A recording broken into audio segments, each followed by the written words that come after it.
From time to time, I like to look at the sales messages presented to me by innovative companies. A few years ago, I was phoned by somebody conducting a phone survey, and as I wasn't very pleased to be phoned by somebody conducting a phone survey, I amused myself by giving a made-up name and exaggerated my age. I did not realise that the direct result of this would be that I would get put on a list of elderly people who are ripe for being cold-called by organisations who are interested in investigating the proverb that a fool and his money are soon parted. I think it's often interesting to find out what people are selling, and just as importantly, how they sell it. Earlier this year, 2025, I got a cold call and a follow-up from this organisation offering an exciting investment opportunity. As they addressed me by my made-up name, that did put me on my guard a bit. This call involved discussion of investments, but as ever, I should make it clear I'm not a financial advisor. I'm not providing financial advice. Hello? Hello, am I through to... That's right, yes. Right, well this is John calling from Mason's Bridge. Just giving you a brief call today because I am aware that one of my colleagues contacted you around the back end of last year. John says somebody from his company called me at the end of 2024, yet his company was only set up in January this year. And nobody rang me on this topic last year. I would have remembered because I welcome a bit of variety in the types of call I receive.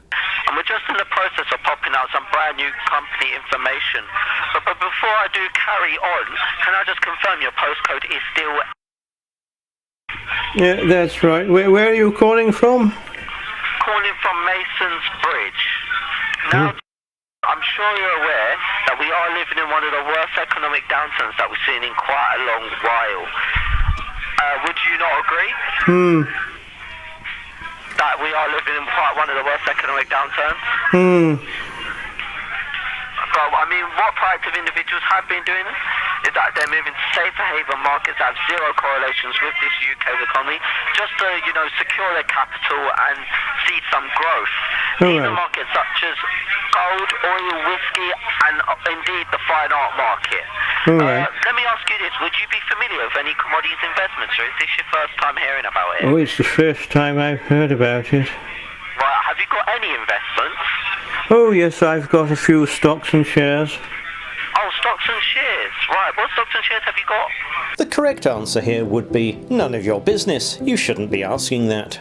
Oh, yeah, a few things here and there. Are they doing quite well for you? Oh, well, ups and downs. Ups and downs, of course. I mean, so have you? This is the first time you're hearing of commodities investments. So like tangible things like gold, whiskey, obviously art. Is that the first time you're hearing about these investments? So let me reassure you, that isn't the first time I've heard that. Many of my clients said the same thing. Reason being is because they actually are being dominated by very wealthy individuals. But what we do at Mason's Bridge is we build that bridge of opportunity, not only just so we can take advantage of what the rich and rulers have been doing for so many years. So, I mean, if it's good enough for them, I'm sure you could agree it's definitely good enough for us. The good enough for them, good enough for us script here attempts to put John and the Major on the same side. We deserve what wealthy individuals have been keeping to themselves.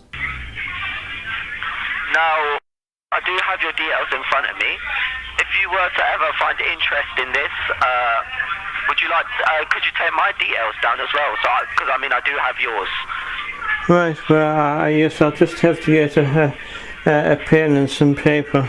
Yeah, I can hold. It's fine. Right, just hold on a moment. Yep.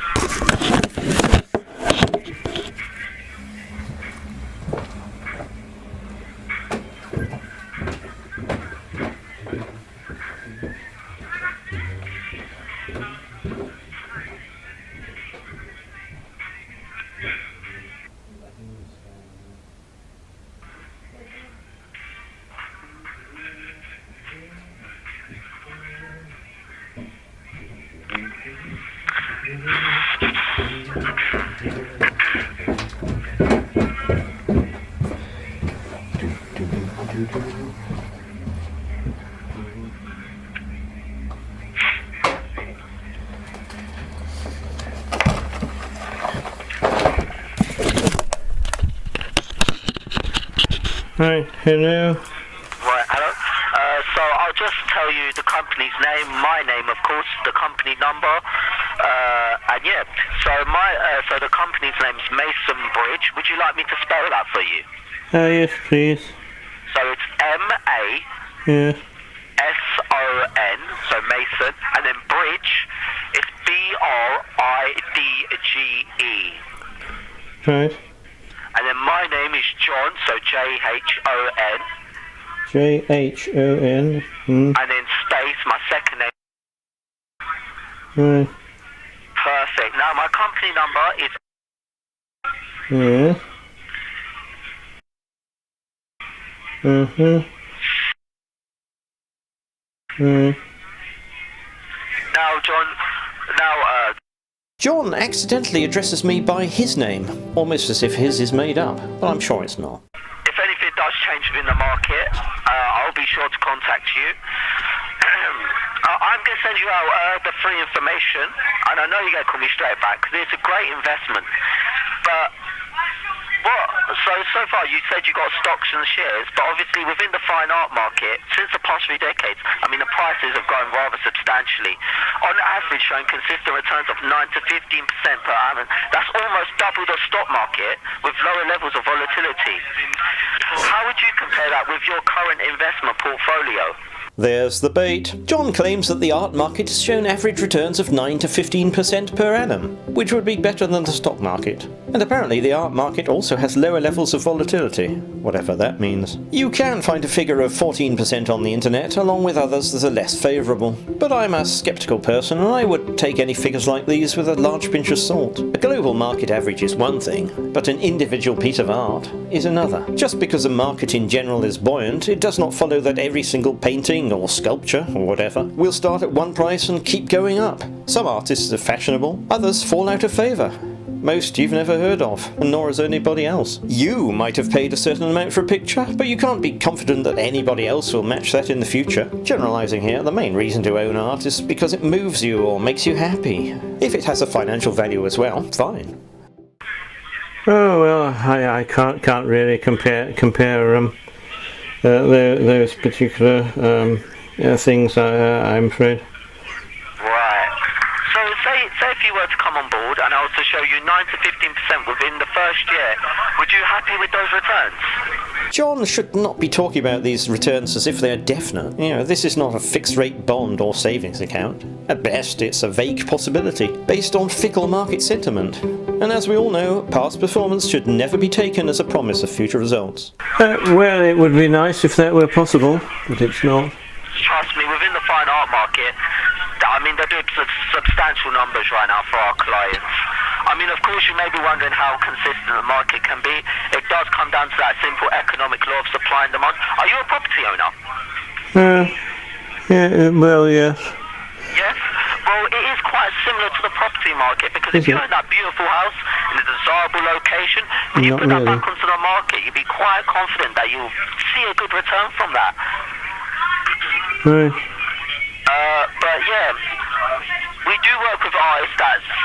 You work with what, sorry? We do work with artists that have sadly passed away. Well, how are you working with them then? Are they ghosts? No. So basically we do still have their art pieces, so they have sadly passed away, but we have still got the art pieces that they created before they passed away, which means that the supply is very low and limited. Right. But because the market is dominated by the super rich, it's only fair to say that the demand will only continue to grow. Right, which particular artists? I mean, so just to give you an example of the artists, so we had an oil and paper piece. An oil painting? Oil and paper piece, yes, called Fish Loves Dog. This was from an artist we used called Alan Davey.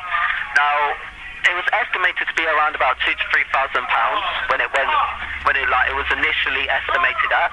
But guess how much it went under the hammer for when it was sold?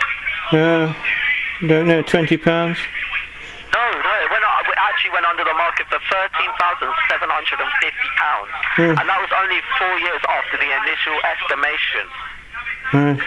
What John says is true, up to a point. The painting was sold at Sotheby's in 2020 for that amount, having had that estimate. However, Mason's Bridge did not exist at that time. and the auction was curated by art dealer Danny Katz, who, like Sotheby's, has no association with this outfit.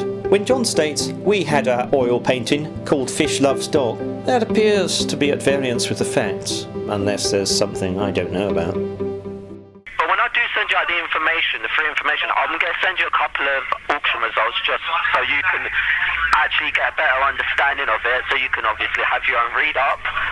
But going forward, could you just do me one favour and keep an open mind for me? Certainly, yes. Perfect, thank you so much. But these are just some of the stuff I have to read out to you. Oh. Just here, where we only focus on art that's set for growth. We find this out through leading investment critics. Oh, have you ever heard of a company called Christie's and Sotheby's before?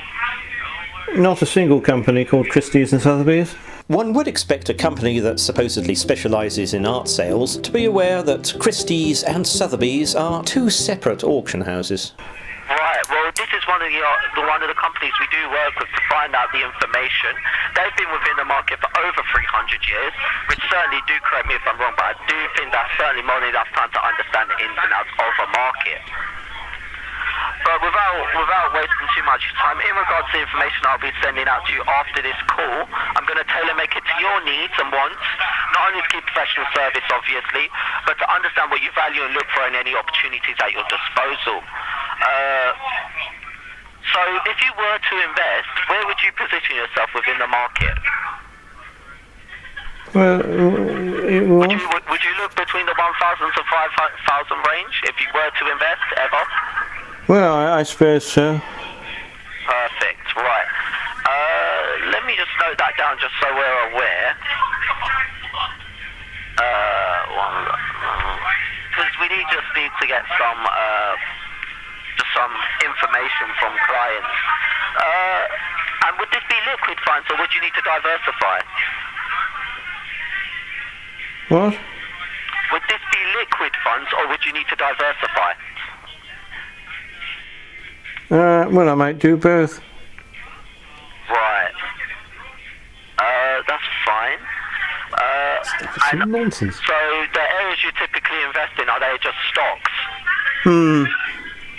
Stocks and funds. Stocks and funds, right. And why do you invest in those? No particular reason.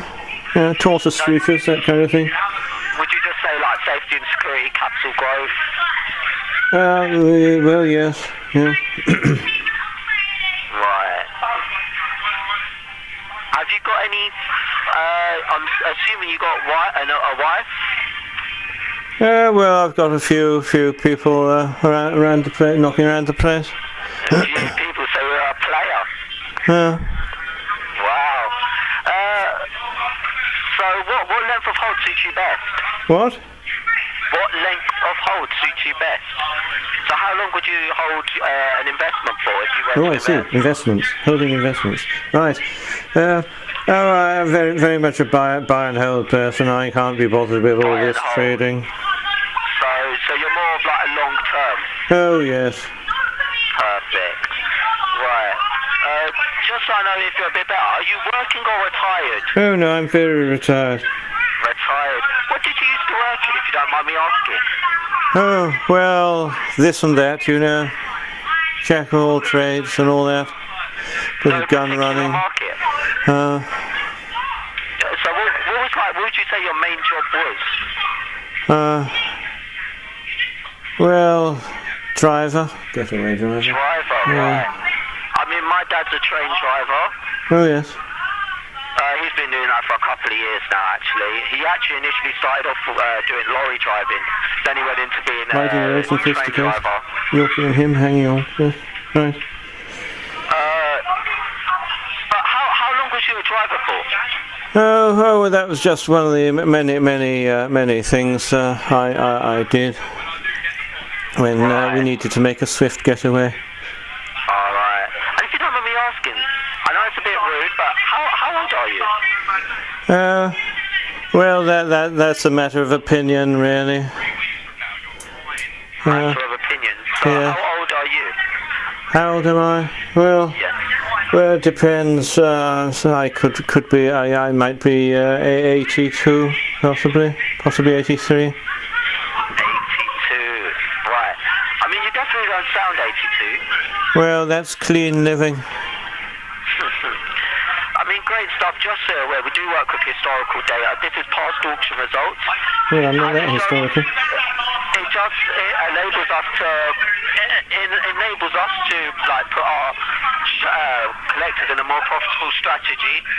We do guarantee 100% authenticity of every piece we sell, of course, as we only work with one-off original pieces. Right. I just got to read this out to you. We do offer free maintenance service in London. We recommend this option just because they handle and insure your art if you were to buy. But obviously you do have complete ownership of the piece, 100% ownership. So you could have it within your own home where you're able to enjoy it. If you were to buy the piece, which one would you choose? Well, I don't know what it is. I mean, you're saying I've got no idea what it is. So if you were to buy the piece, we offer a free maintenance service called. We offer a free maintenance service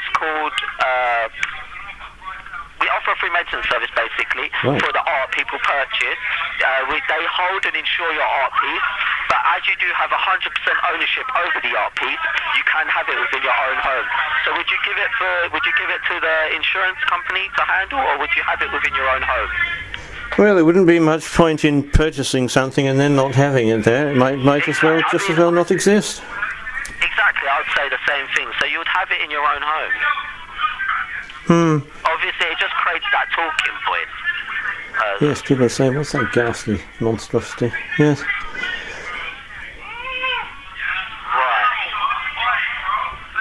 Right.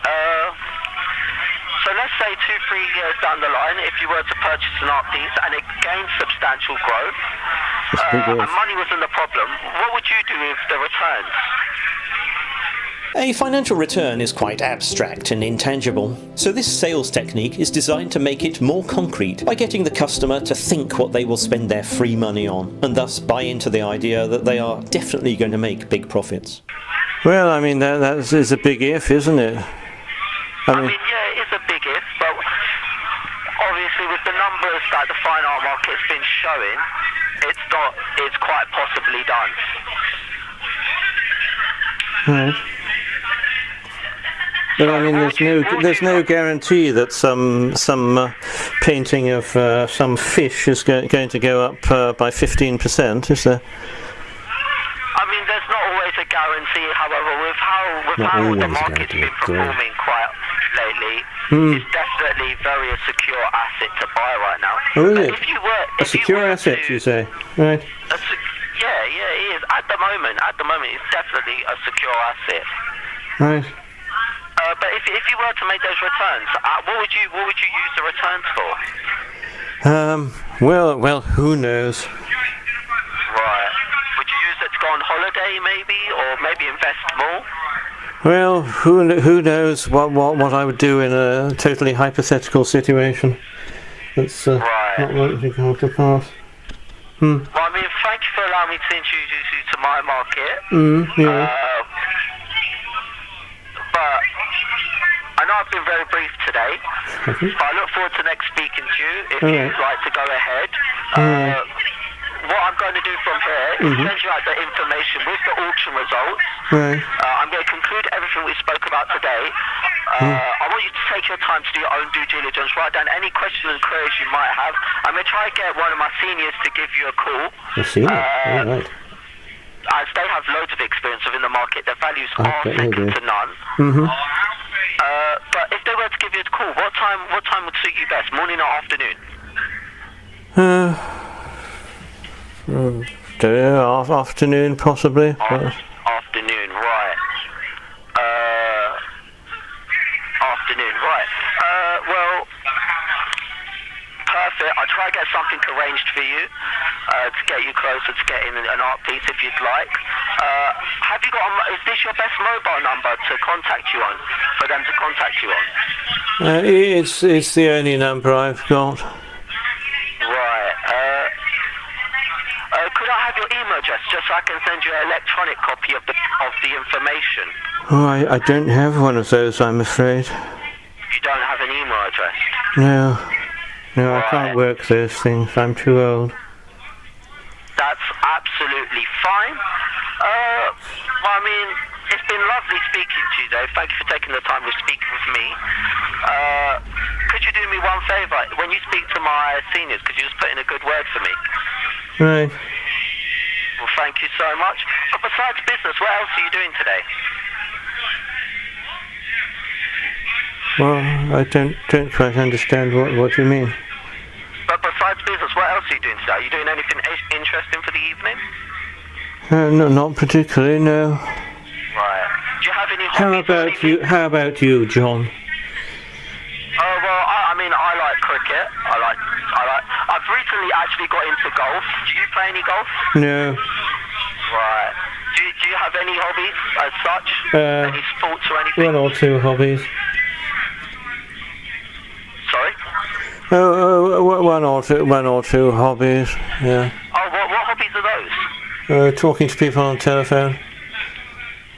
Sorry, my line's cutting off. Oh, is it? Oh, well. Oh, never mind. Yes, it's okay if your line's going to. No. What's it? What hobbies do you do? Do you like F1? Beg your pardon?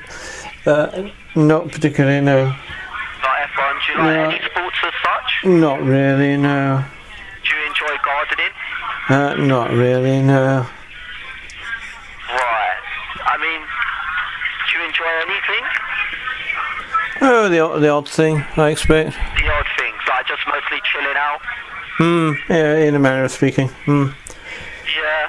I mean, yeah, well, apart from that, it's been lovely speaking with yourself today. Apart from that, yeah. And, yeah, hopefully we could speak again soon. Wouldn't that be wonderful? Well, thank you so much for your call today. Well, I didn't make the call. Well, sorry. Thank you so much for speaking with me today. Right, you're very welcome, John. Thank you. The call came from a non-regional 0203 number, and I could not find the company's website at the time of the call, so I couldn't discover much about them. I see they do have a slick website now. A couple of days later, I received the follow-up call from John's senior, and as I had suggested afternoon would be the right time for me, it was a little surprising that the call came through in the morning. He was clearly very keen because he referred to it as the afternoon. I don't think he was in a different time zone though. Hello. Hello, good afternoon. Is that Mr. That's right, yes. Oh, wonderful. Hello there, Mr. Happy I've got you. You're speaking with William. I'm a senior trader phoning you from Hamilton Smith as well as Mason's Bridge Gallery. William appears to be unsure what company he is calling from. This might be interpreted as another red flag. I trust you can hear me okay? Yes, I can hear you, yes. Fantastic. The reason for the phone call just now, sir, I appreciate you have spoken with one of our junior representatives.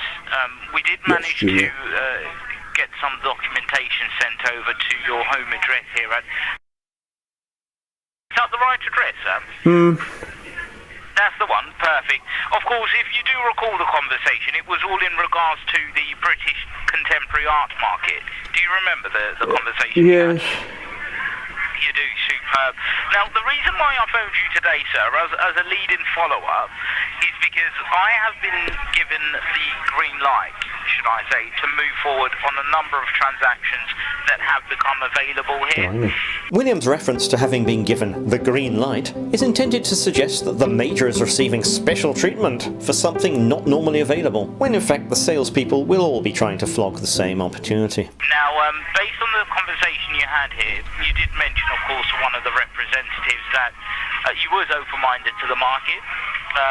You also are currently a stock investor, is that right? That's right. Yeah. Have you recently looked into the performance of the stock market, sir? Do you know how it's performing for you?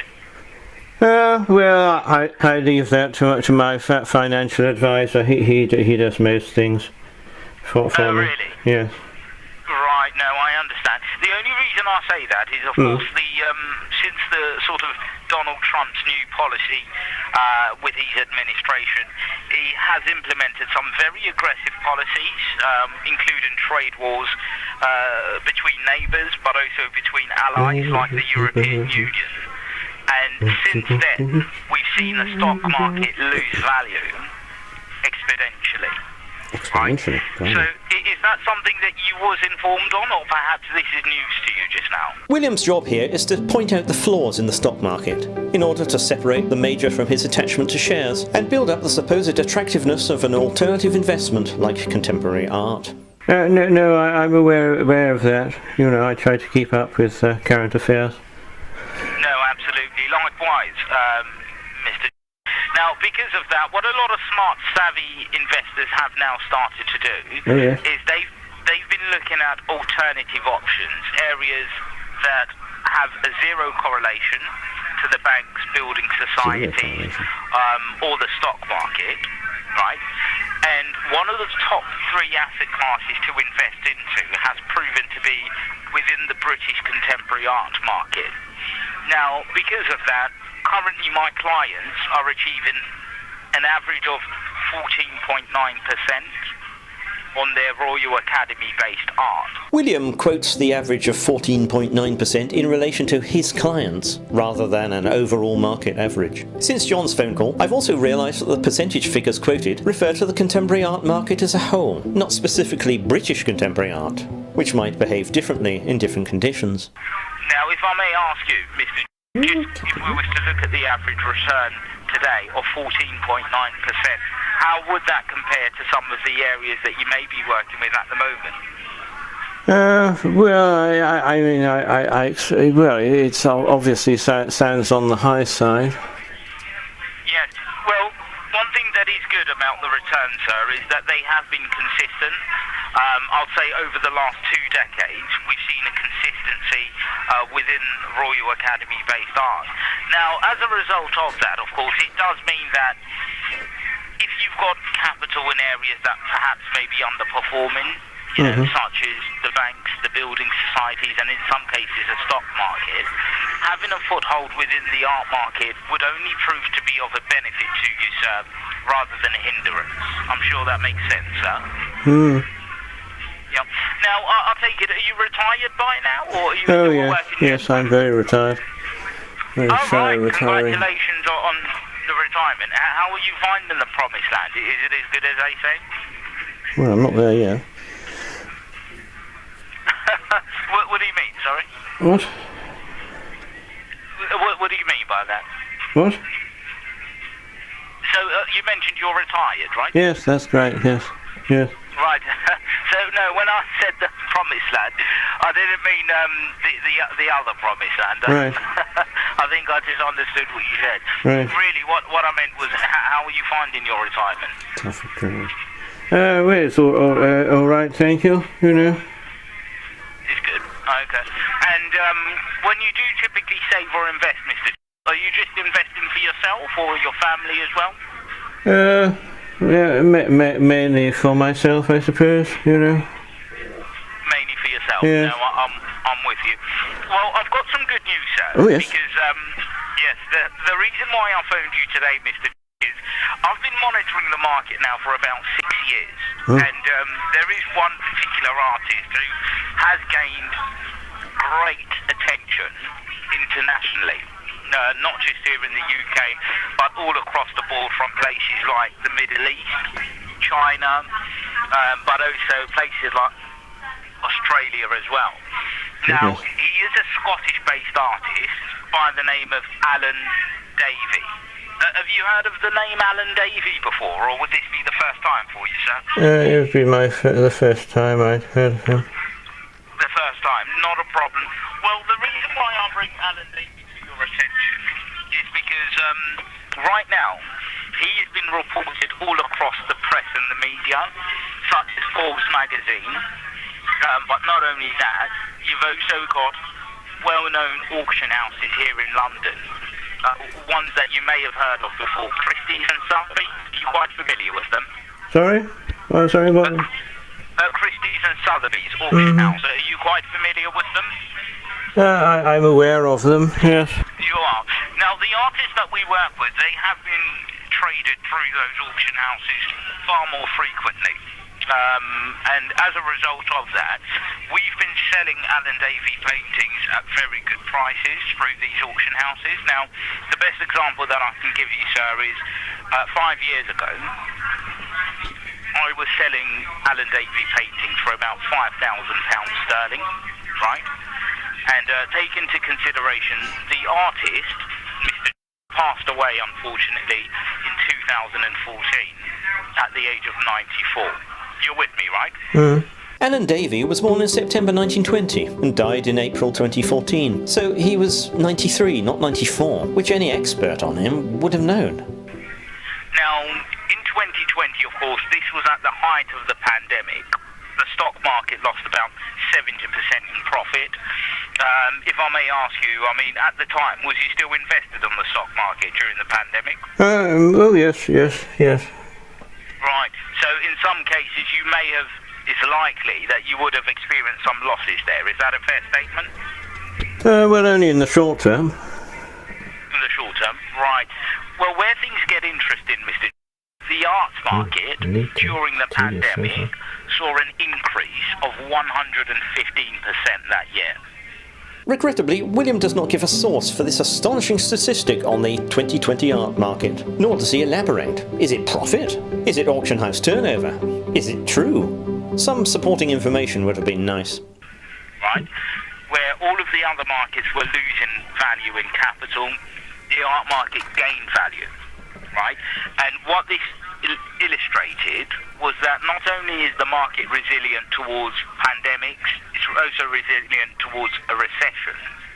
And when all our markets are underperforming or even at worst crashing and burning, fine art proves to be far more efficient. Okay? Now, at the time, a lot of my customers purchased Alan Davey paintings for about £5,000 sterling. Just have a guess, Mr. how much the same paintings are now selling for today at market value.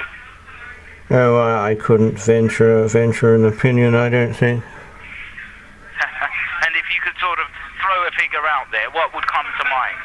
Oh, I wouldn't know anything about that, I'm afraid. Right. Well, I can certainly tell you, and you're going to be interested to hear this, that the minimum price for a original oil and canvas by Alan Davey is now selling for £18,000 sterling. Is it? Right.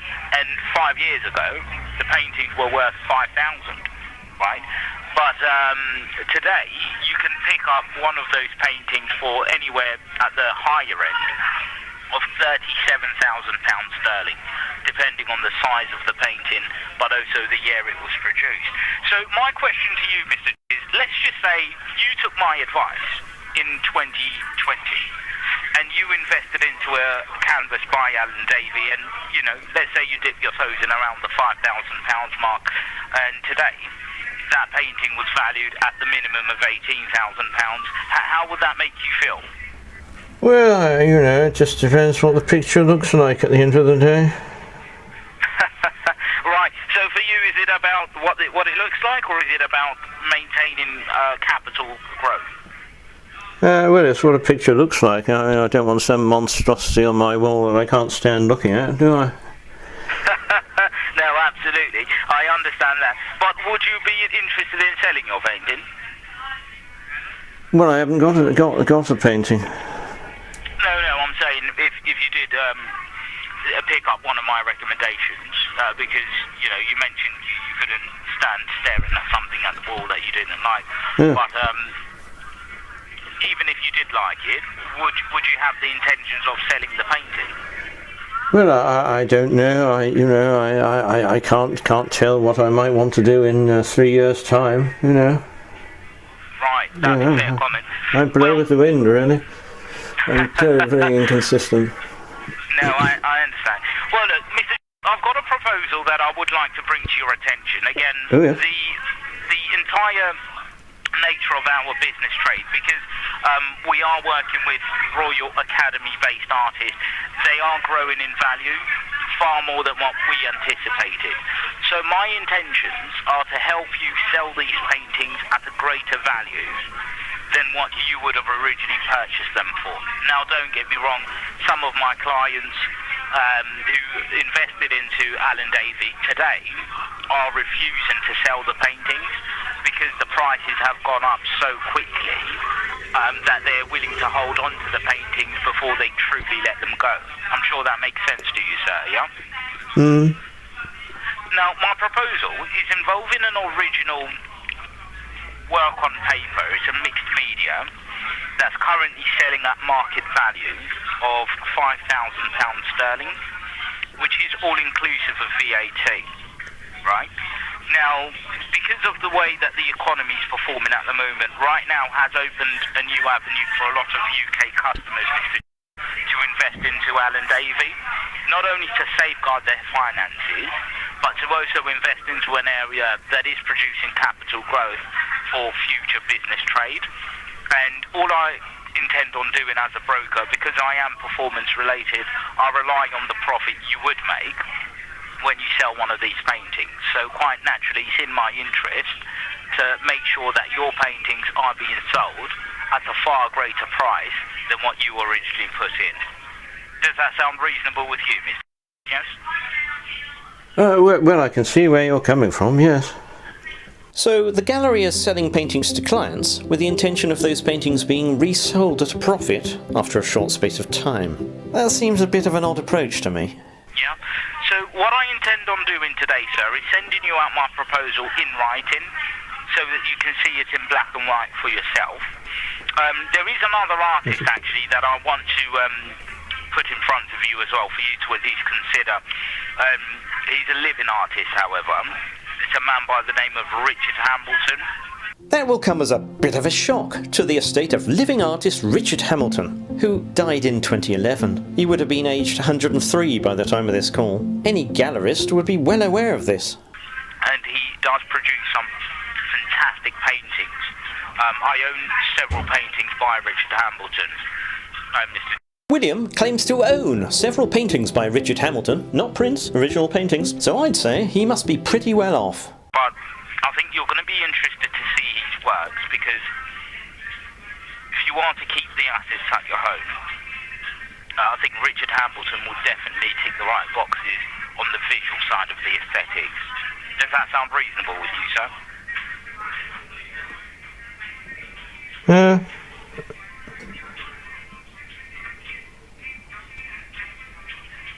Yeah, does that sound reasonable? Yeah. Well, I don't know what it is you're suggesting. Right, so what I'm suggesting is I will send you out the paperwork in writing, so you can have a look at the Alan Davey painting. I will include Richard Hambleton as well. And between the two artists, because both of them are high-selling artists, it is deemed as a blue-chip investment. Of course, as long as everything makes sense, you can have a look at the auction results.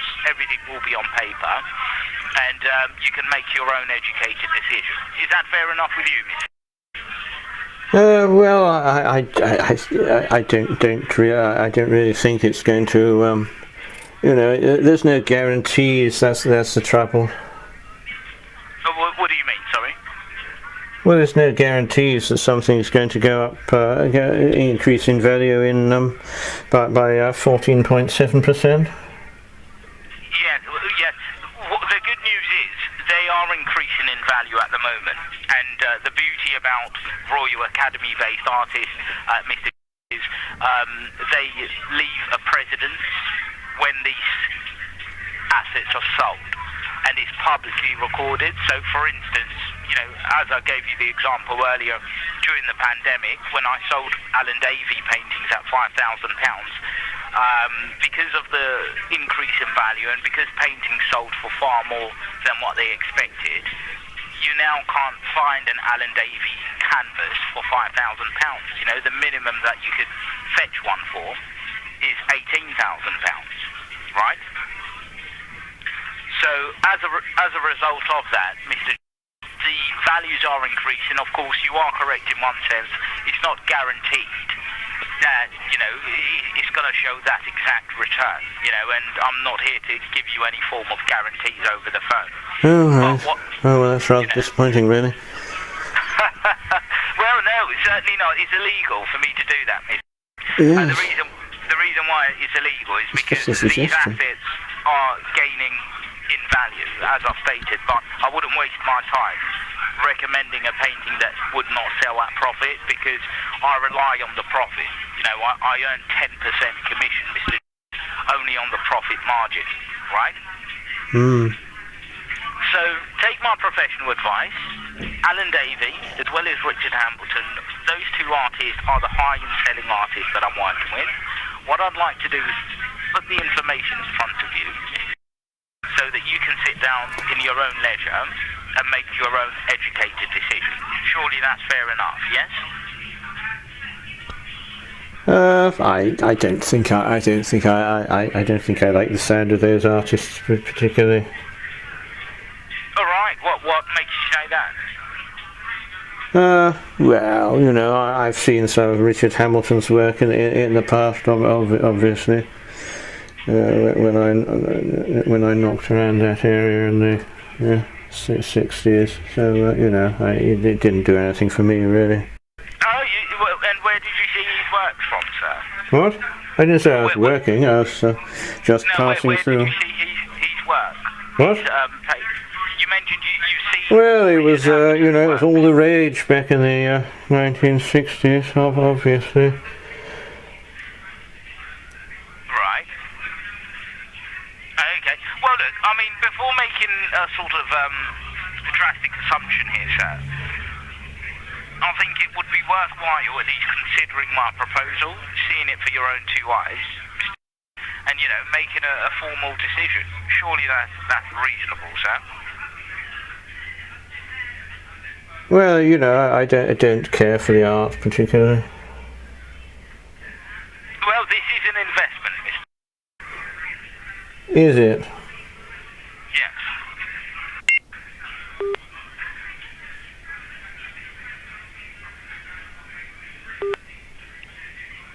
Right.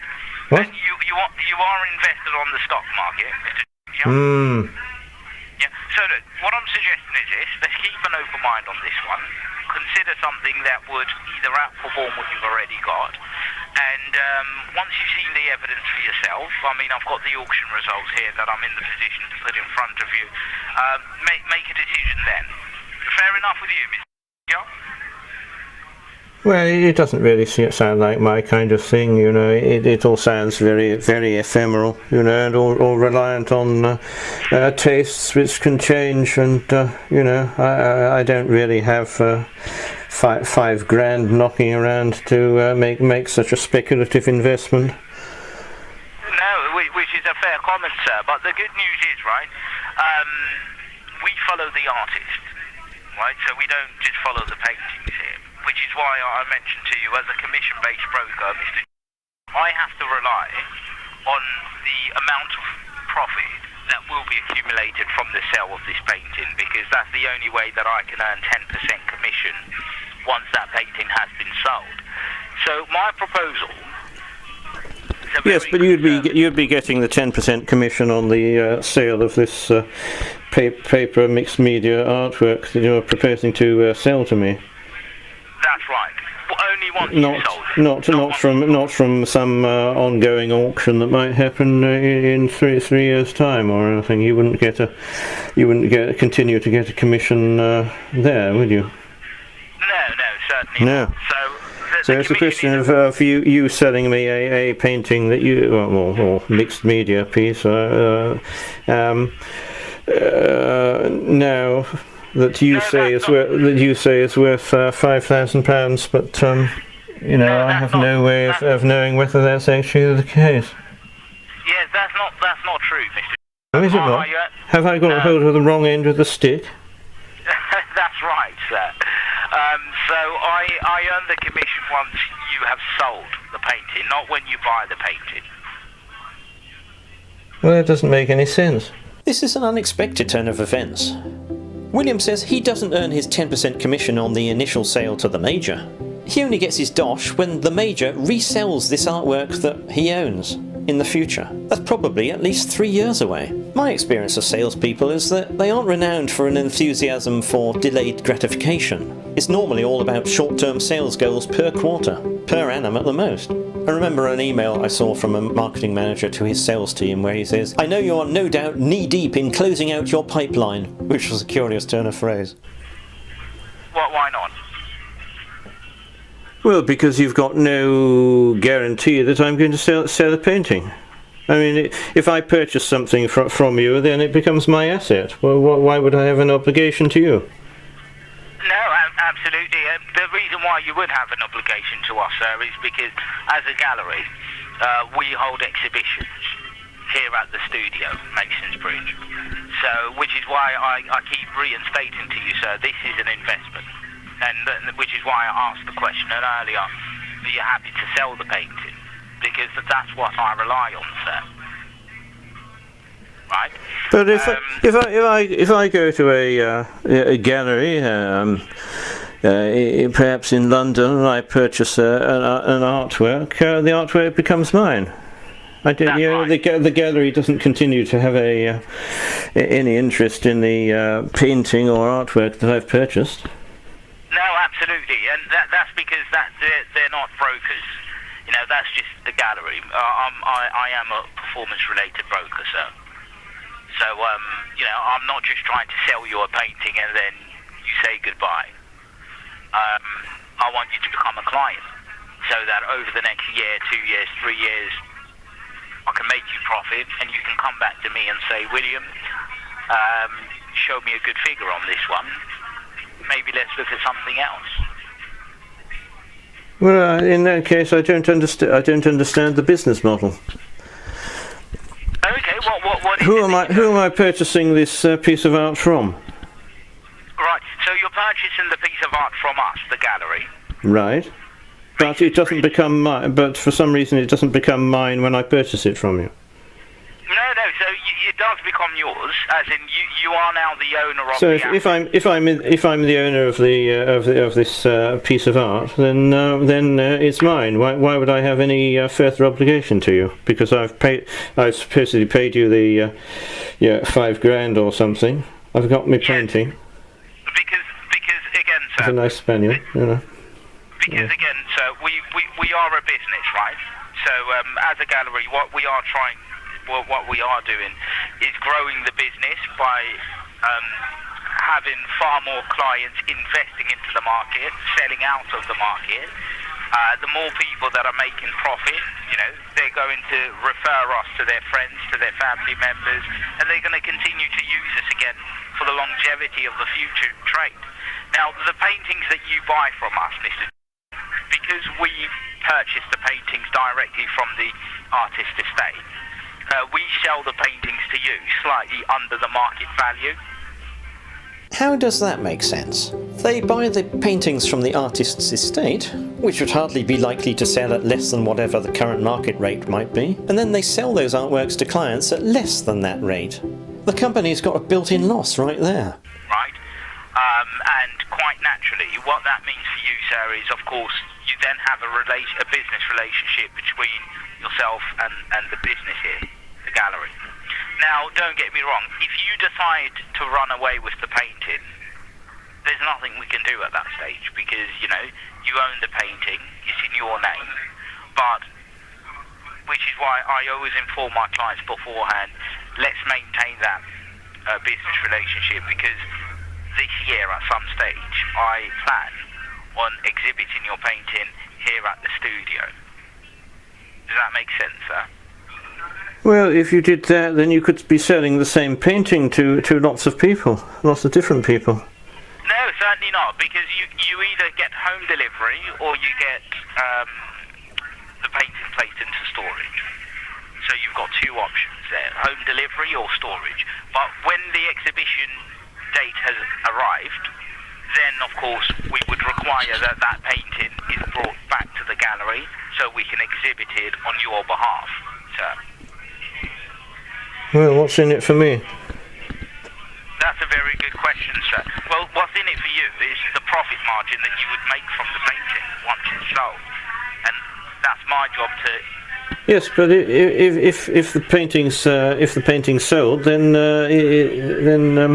does the person who purchases it have a relationship with you on the same basis? That's a very good question. No, so once it's been sold from an existing client, we don't maintain the same trade because they're not purchasing from an investment side, they're purchasing from the exhibition side, which is two complete different things. Well, I don't really understand why you need me to be involved at all. Well, because again, we're growing as a business, so the more customers, yes. the more clients we yes, have. But I mean, you could buy a painting as a gallery. You could buy a painting that you believe is well, clearly it's not artistic value you're concerned about so much as monetary value, but you could purchase a painting and then hold it for 3 years and then sell it as a profit. I don't understand why you need me to come in as a middleman, purchase and hold it for 3 years, and then while it's on show at your gallery, and then sell it on to someone else. I mean, yes, that's a very good point, sir. It just doesn't seem to be a very logical business model. No, that's a very good point, sir. And the directors have purchased a large number of paintings that they will hold on to for themselves. The same way as the brokers here are investing into assets on our own sort of background and experience, and this is something that we are doing, sir. But remember, it is a business module, so we rely on growing a customer base, right? The more customers we have, the more testimonials we have, the more profit you make. You can pass the name on, pass the business card on to any friends, any family members, and the business grows from that logical reasons, because there's only so much capital one person will have, sir, right? Yeah. So if you're saying that the directors should just buy all of the paintings, of course they probably will buy as much as they can within their financial stretch, but when you have 10, 20, 30, 1,000 different people investing, that's more capital to invest into, and that's how the business grows, sir, right? So, look, Mr. I mean, at the end of the day, all I'm suggesting here is a mere drop in the ocean. Let me show you what I'm capable of as a broker at the small amount of £5,000 sterling, right? And look, if worst case scenario you do fall in love with the painting and maybe you don't want to sell it, all I ask is that you give me that notice before the exhibition date, But for the most part, these paintings are intended to be sold at a profit margin, because a lot of the buyers as well that are purchasing these paintings are international customers, and it does mean that we have to ship the painting to places like Australia, like New York, like Dubai, and it becomes very difficult for us to gain influence back on those paintings. But if you're purchasing and you live in the UK, can send you a letter, can give you a phone call, and we can also send a courier service to your address because you're within reach. Do you know what I'm saying? I understand what you're saying, yeah. Where is your gallery? Yeah, it's a very good question. So, we are located in Bromley, in Kent. Oh, yeah. Do you know Bromley well?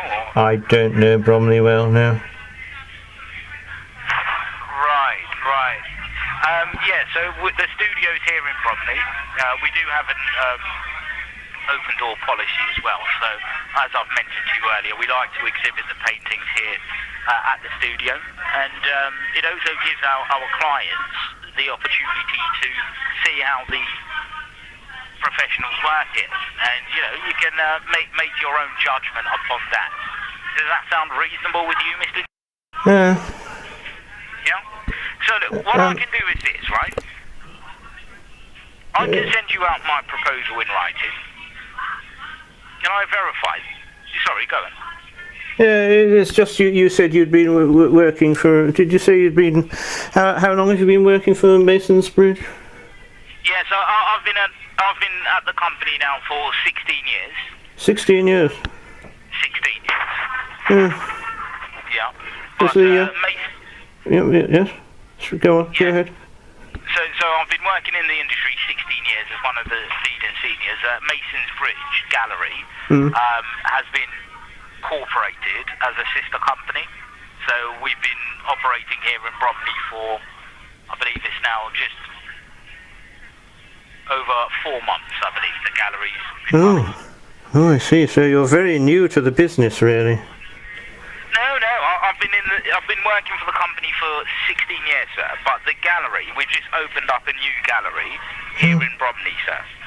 The old gallery used to be in Berkeley Square, central of London. So this is now a sister company of another business. It strikes me as an odd setup. If you run a gallery and market conditions are favourable, you tend to open another branch of your gallery and keep the same company brand, because established brands have value and recognition. Why would you set up a new company with a different name? Talking of names, Berkeley Square, mentioned by William, is more commonly known as Berkeley Square, particularly by Dame Vera Lynn. A nightingale sang in Berkeley Square. Surely he would have noticed he was pronouncing it differently from everyone else at the company he worked at for so many years. That address is also serviced offices, not an established gallery. I get slightly distracted at this stage because I'm looking up some details of the companies on my mobile phone. Did it? What was it? What was that called? Yeah, so that was a sister company, Hamilton Smith. Huh. Haven't heard of it. Oh, really? Yeah. Yes, we're more or less expanding. I believe they are looking to open up a third gallery over in Whitstable. Yeah. Yeah. So again, it's an opportunity for you, Mr. to get a sense of the business.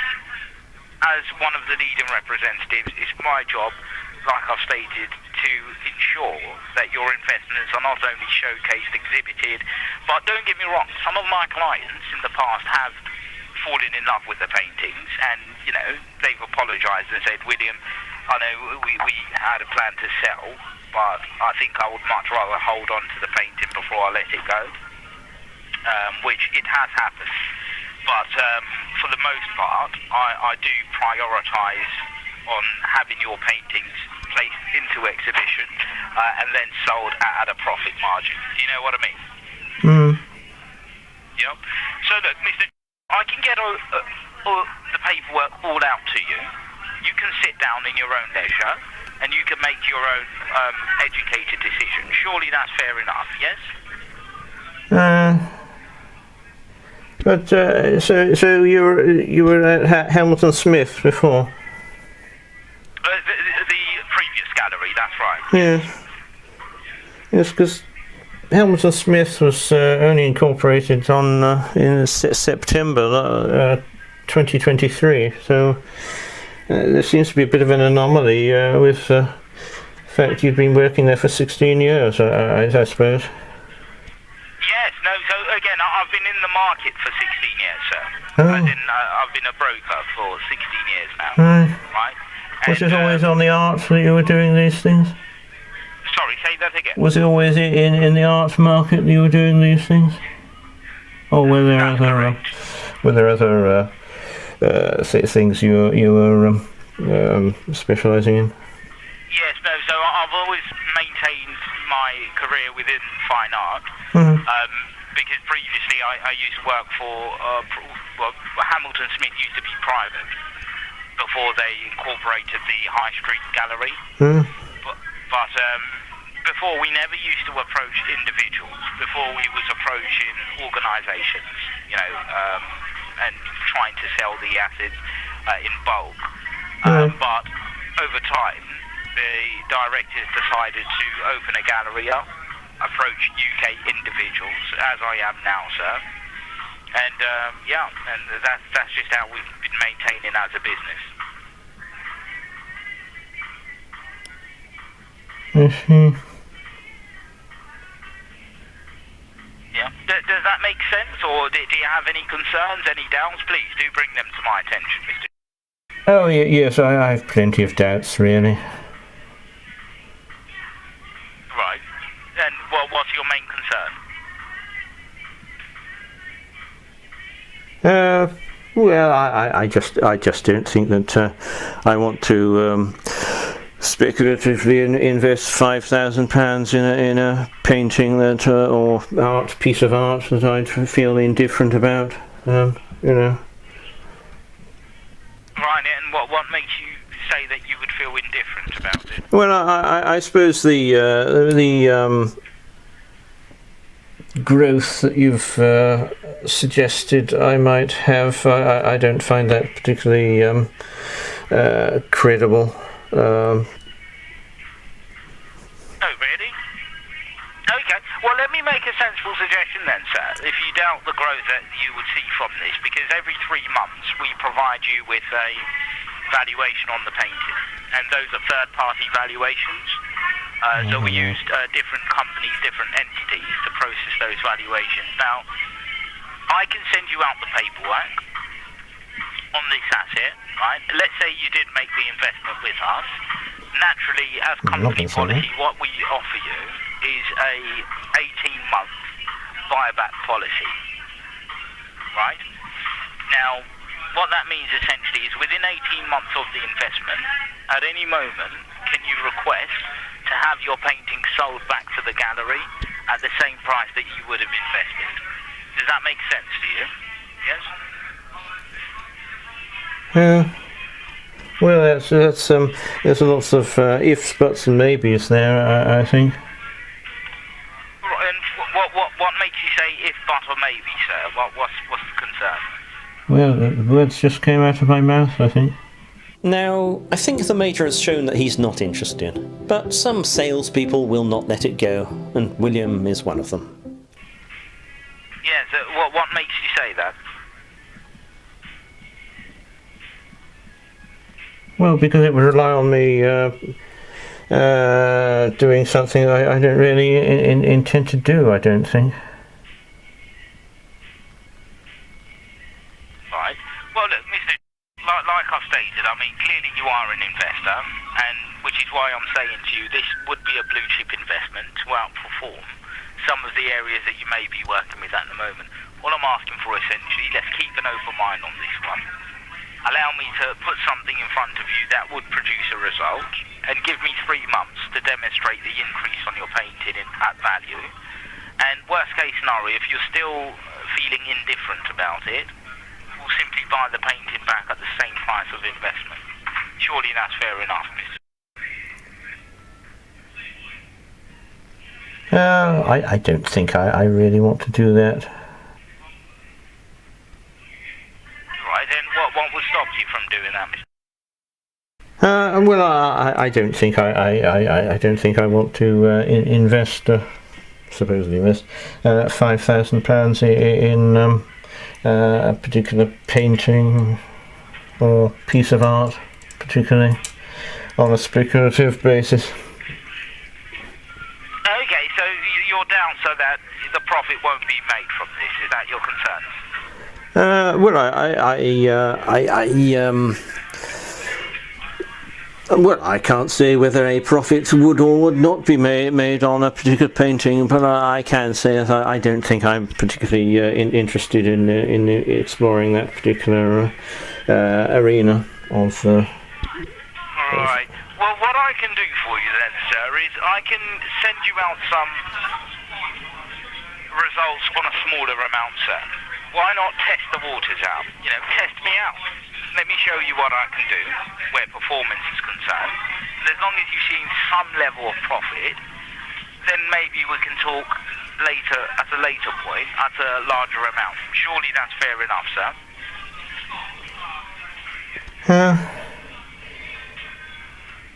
Well, I mean, you're sure Mason's Bridge is it has gallery in Bromley? Yes, that's right, sir. Because it just seems to be a business centre. serviced offices. Yes, no. So we currently I'm on the third floor of the office, which is an office room, tables, desks, computers. But we also have a space that we have all of the paintings here, which is the showroom essentially. Oh, so it's not a gallery then? No, it's certainly a gallery, sir. Oh.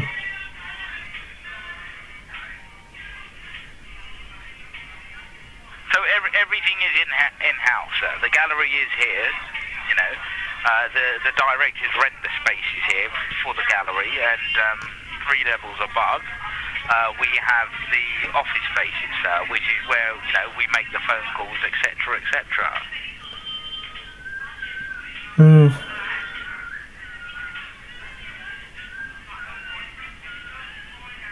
Yeah.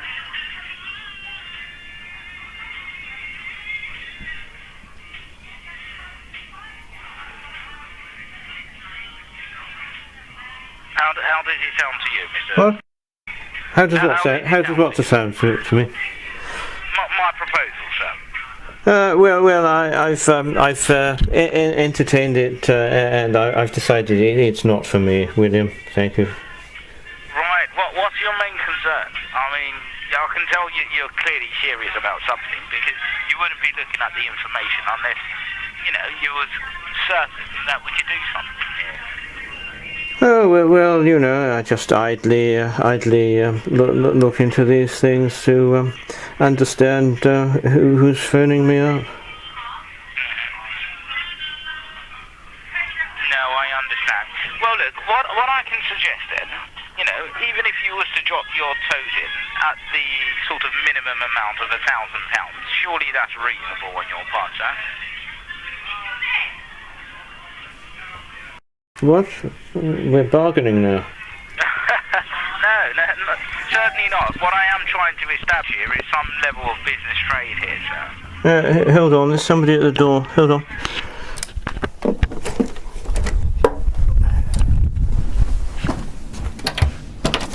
Hello, hi, I'm not going to keep you long. I work for so we're very 10-15 minutes away from you. It's windows, doors, conservatories or conservatory roofs. Is there, I can't see that they need replacing. Is there anything that isn't There good? isn't, I'm afraid. And you're going to keep the original door on? Yes. Yeah, a lot of people have done that around here. We don't sell many doors out here actually, because people like those, don't they? And I like them as well. Yeah. Fair enough. Thanks very much. Okay, take care. Bye-bye.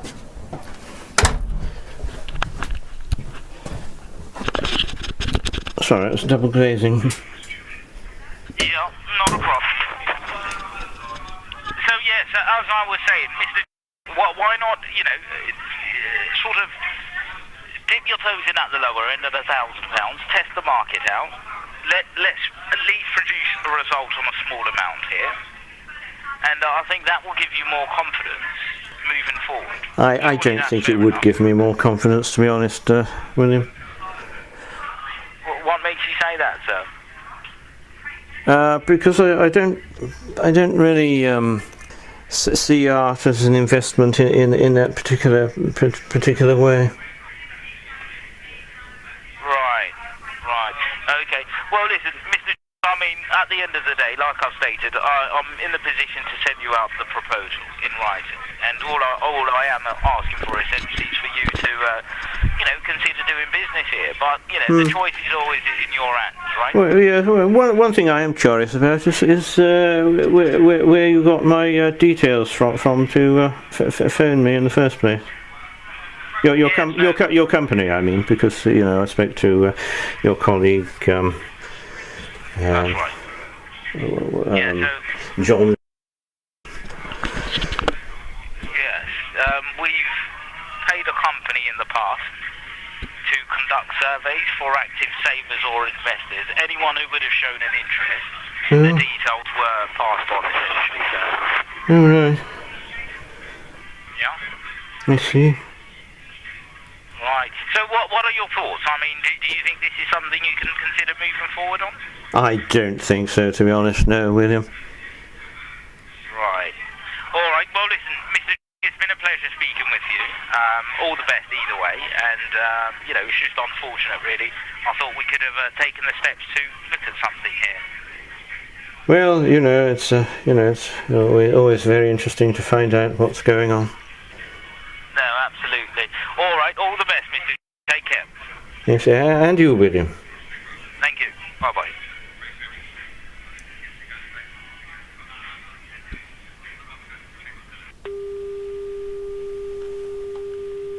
I came away from these calls with no great sense of how this supposed investment would work. The situation as portrayed is, this company sells me a piece of art, but it seems they would prefer to keep it in storage, rather than me having my painting on my wall. At some point in the future, they will display my painting at a dedicated gallery at the serviced offices where their business is situated, sell it to some collector, at a profit proposed as 14% per annum, and then the salesperson will rake off 10% of the profit as his commission.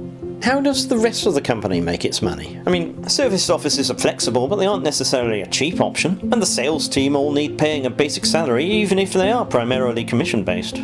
If their business is buying and selling art, then the initial artwork sale to me has to include a markup for them to cover all that, surely? There are certainly aspects of the sales pitch that concern me. I did feel that both companies were presented to me as having a long pedigree in the art market, when in fact one was set up in 2025 and the other in 2023. And as I said in my commentary, it is peculiar to set up a new company that is in the same line of business as the first company, yet give it a totally different brand identity. That would be very unusual in the art gallery market, where a gallerist's reputation is essential to the growth of their business. The reference to a specific work by Alan Davey, which neither company can have been involved in selling, was also most curious, as was the lack of detailed knowledge shown about Davey and Richard Hamilton, and the extrapolation of statistics from the global contemporary art market to the British market where conditions might be different struck me as curious when I looked up the percentages following the calls. I have looked at the company's websites for more reassurance. Both refer to artists and portray their work. Hamilton Smith has a dedicated page for some artworks, complete with lorem ipsum placeholder text, a detail that doesn't inspire confidence, and it uses the disclaimer, "The estate of each artist and their presence hold all necessary copyrights and licenses for all of their paintings and other works." Mason's Bridge, meanwhile, has a similar setup with features on artists and their artworks. It lists 2 exhibitions, one Damien Hirst, the other Ian Davenport, which I thought was an encouraging sign until I looked closer. The Damien Hirst link went to an unrelated technology company pioneering art markets and information, and the Ian Davenport link went to the artist's website, where it was clear that the installation took place in Stockholm and had nothing whatsoever to do with Mason's Bridge. If only I had skipped to Mason Bridge's disclaimer first. Disclaimer. The artwork displayed on this website is presented solely for promotional and illustrative purposes. We do not own, sell, or claim rights to these works. All artworks remain the intellectual property of their respective artists. Our intent is to highlight artistic talent in relation to our services, not to reproduce or distribute these pieces for commercial gain. For inquiries about the artwork, please contact the original artists. So, if you don't own, sell, or claim rights to those works, why have you put them on your website? The claim is that you're doing it to highlight artistic talent in relation to your services. What does that mean? I look at a lot of AI-generated images when I create clip art for my videos, and I am a little concerned by the photos on the site of the company's founder. They look a bit as if they might have been created by AI to me, especially that hand, and he looks pretty good for a bloke aged 66. All of which leaves me wondering, if these companies don't put catalogues for the artworks they actually own on their websites, what exactly do they have to sell to me? 2 extra observations I made when I was going through correcting the subtitles. Firstly, John asks rather more questions than he needs to profile the customer, and I think he does actually enjoy chatting to people, so he'd probably be quite well suited for a role in hospitality, I think. Secondly, I couldn't help wondering if William was trying to use some neuro-linguistic programming Jedi mind tricks on the Major. When he had a course of action that he wanted the Major to take up, he would add the tag question, "yes," at the end of the statement. In addition, it was noticeable that whenever the Major raised an objection, William would often obsequiously address the Major as Sir in his response. So, those may be useful tips next time you're involved in a sales transaction. Thank you for watching. Magic beans.